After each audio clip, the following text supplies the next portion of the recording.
जो माहौल है कांग्रेस के पक्ष में है, ना सिर्फ मेरे क्षेत्र में लेकिन प्रदेश भर में। बीजेपी के कार्यप्रणाली लोग देख चुके हैं, केंद्र सरकार की परफॉर्मेंस देख चुके हैं, भाजपा राजस्थान में विपक्ष में क्या किया क्या नहीं किया वो भी देख चुके हैं। जो बिखराव है और जो एक सत्ता में आने की जो वो ललायत हैं वो जनता देख रही है। तो मुझे लगता है कि अच्छे बहुमत के साथ सरकार कांग्रेस पार्टी की बनेगी राजस्थान में। पायलट साहब, चूंकि ईडी का भी प्रवेश हो चुका है चुनाव के दौरान, काफी कार्रवाई हो रही है। बीजेपी कह रही है कि यदि भ्रष्टाचार नहीं तो डरने की बात नहीं है, लेकिन आपके नेता कह रहे हैं कि ये सब कार्रवाई जो है चुनाव के मतदान से ठीक पहले क्यों याद आई है? 5 साल से किसी ने कोई कार्रवाई करी नहीं और इन एजेंसीज का दुरुपयोग हो रहा है। ये मैं नहीं कह रहा हूँ, पूरा देश कह रहा है और जानता है।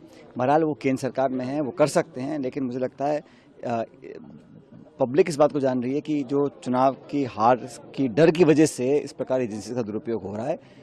पब्लिक कांग्रेस पार्टी के साथ है। पायलट साहब, एक दूसरा सवाल बड़ा ये था कि बीजेपी ने अब तक टोंक में, सरदारपुरा में और जो प्रमुख जगह है जहाँ पर बड़े कैंडिडेट उतरे कांग्रेस के, वहाँ पर अब तक प्रत्याशी नहीं घोषित कर पाए। कारण क्या लगता है आपको? ये तो सवाल आप उनसे पूछिए, मैं तो अपना नामांकन मैंने भर दिया। अब जो भी उम्मीदवार होंगे हम उनसे सामने चुनाव लड़ेंगे और जनता जनार्दन है, जो निर्णय जनता करेगी वो स्वीकार होगा। विधानसभा चुनाव में इस बार बीजेपी ने कोई फेस डिक्लेयर नहीं किया, हालांकि कांग्रेस ने भी नहीं किया। किस तरह देखते हैं आप इसको? इसमें देखने की बात क्या हो, तो उनका निर्णय बीजेपी का। हमारी पार्टी ने कभी ऐसा ट्रेडिशन भी नहीं रही है। हर स्टेट में हम मिलकर चुनाव लड़ते हैं, चाहे वो कर्नाटक हो, राजस्थान हो, मध्य प्रदेश हो, और जीतने के बाद विधायक सब बैठते हैं, जीते हुए विधायक बहुमत के साथ, फिर नेतृत्व दिल्ली का तय करता है कि किसको आगे करना है। पायलट साहब, अभी आपने कहा कि बीजेपी में काफ़ी फूट है, अलग अलग धड़े बने हुए हैं, लेकिन सियासी चर्चों में ये भी चलता है कि अशोक गहलोत और सचिन पायलट जो है उनके बीच में मतभेद खत्म हो गया, लेकिन मनभेद अभी भी है। ये पता नहीं आप कैसे कह सकते हो, आपने किसके मन में झांक के देख लिया। हम तो मिलकर काम कर रहे हैं, पार्टी के लिए काम कर रहे हैं। हमारा सामूहिक ऑब्जेक्टिव यही है कि कैसे पार्टी को दोबारा बहुमत में लेकर आएँ। जो हमारी पिछली बार हार हुई थी, जो हम 21 पे रह गए थे, कभी 50 पे रह जाते हैं, उस पार्टी को तोड़ने के लिए मिलकर हम लोग काम करेंगे तभी संभव होगा ना।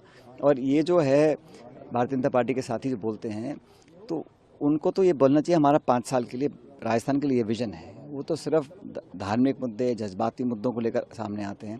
परफॉर्मेंस और युवाओं के लिए, किसानों के लिए जो उन्होंने काम किया होता तो उसके आधार पर चुनाव लड़ते, तो मैं उस बात को मानता हूं। एक लास्ट सवाल है मेरा पायलट साहब, क्योंकि पिछले विधानसभा चुनाव की यदि बात की जाए, आप पीसीसी चीफ थे, उस दौरान अधिकतर कांग्रेस के कार्यकर्ताओं के मन में था कि सचिन पायलट मुख्यमंत्री बनेंगे। बीजेपी के जितने भी गुजर कैंडिडेट थे उनमें से एक भी नहीं जीत पाया। वापस से चुनाव 5 साल बाद हो रहा है। आपको जानकारी है कि प्रदेश में हर समाज के लोग रहते हैं, हर जाति के लोग रहते हैं, बिरादरी के 8 करोड़ लोग रहते हैं। यहाँ किसी एक कास्ट, एक धर्म, एक जाति समुदाय की बात करना मैं समझता गलत है।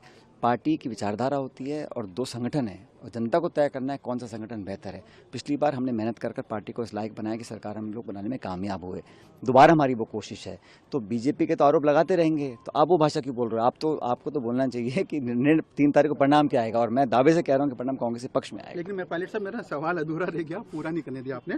सवाल ये था कि पिछली बार जो कुछ हुआ उसके बाद फिर जिस प्रकार से 5 साल तक मतभेद चलते रहे, खड़गे जी ने कहा, राहुल गांधी जी ने कहा, खड़गे जी ने कहा कि मेरे को कहा सचिन पायलट जी माफ करो, भूलो, आगे बढ़ो। तो हम सब आगे बढ़ चुके हैं। आप अभी पीछे खड़े हो लग रहा है मेरे को। आप भी आगे की तरफ देखो, क्योंकि जो भी निर्णय लेना है वो सही समय पे पार्टी लेगी। पहले हम बहुमत लेकर आए, जीत जाएं, उसके बाद किसको क्या जिम्मेदारी देनी पार्टी का काम है। Thank you.